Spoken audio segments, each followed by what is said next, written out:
Les jeux pénitentiaires, c'est avant tout une formidable aventure humaine.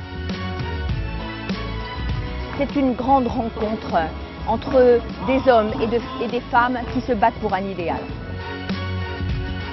Les jeux pénitentiaires, pour moi, ça représente une expérience. Notre mot, c'est solidarité. Ce que je trouve bien, voilà, c'est qu'on est tous ensemble. C'est un bon mélange de façon à connaître les surveillants dans un autre contexte. Ça nous permet de sortir de prison, c'est bien, c'est du sport. Les jeux pénitentiaires, c'est offrir à l'ensemble de ces gens privés de liberté un autre horizon, une autre vue sur ce qui les attend dans leur vie. C'est ici, au Creps de Saint-Raphaël-Boulouris, du 22 au 26 septembre 2014, que le coup d'envoi de la première édition nationale des Jeux pénitentiaires a été donné. Un programme organisé par l'administration pénitentiaire et destiné à conforter le rôle du sport dans l'insertion des personnes détenues. Les jeux pénitentiaires, ça rentre directement dans notre politique de prévention de la récidive.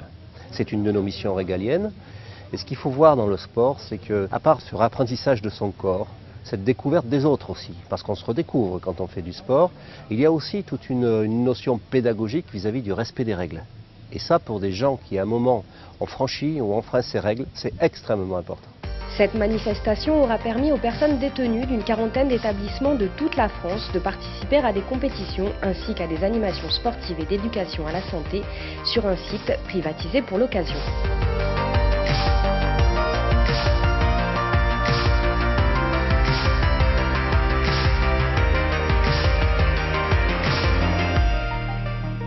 Le comité d'organisation, composé de personnes bénévoles dont la coordination est assurée par le Cross Côte d'Azur et la DISP de Marseille, offre à ses détenus en fin de peine un régime de confiance et un encadrement par des moniteurs de sport. Un événement rendu possible grâce au soutien de partenaires et de mécènes impliqués dans cette politique d'insertion et de prévention de la récidive. On a décidé de soutenir les jeux pénitentiaires parce que, alors il y a toutes les valeurs du sport, voilà, l'estime de soi, la solidarité, l'entraide qui sont ça, voilà, communes. Mais ce qui nous plaisait vraiment, c'est que il y avait un projet qui n'était pas uniquement cette semaine, mais qui était aussi un projet sur du long terme. C'est-à-dire que les détenus puissent s'entraîner, s'intégrer dans un projet sur plusieurs mois, se préparer en vue d'eux. Ça, c'est quelque chose qu'on trouvait vraiment, nous, intéressant.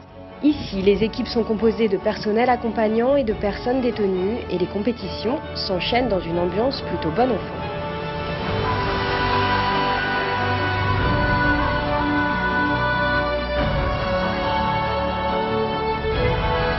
On a le même esprit, c'est-à-dire de s'amuser, et puis on s'en fiche, on se tape dans les mains même quand on perd les points, donc voilà.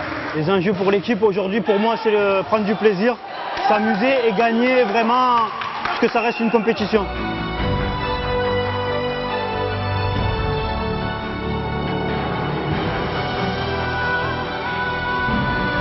Ces gens-là sortiront bientôt de leur prison et il nous faut absolument leur redonner des objectifs, des vues, des perspectives pour le futur.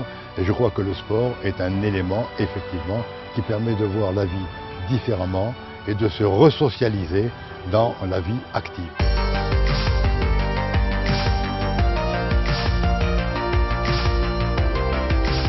Les jeux pénitentiaires sont une fenêtre qui s'ouvre sur un milieu dont le mouvement sportif n'a pas encore une vraie connaissance. Et je crois qu'il nous faut encore convaincre, aller plus loin. Un bilan très positif pour ces Jeux pénitentiaires qui pourraient pourquoi pas mener à une seconde édition. Si 3 ou 4 ou 10 réussissent à s'intégrer, on en a déjà vu, derrière par le sport, en voulant intégrer des associations sportives à l'extérieur, etc. Et en redécouvrant ou en découvrant un certain nombre de valeurs, c'est un pari qui gagne.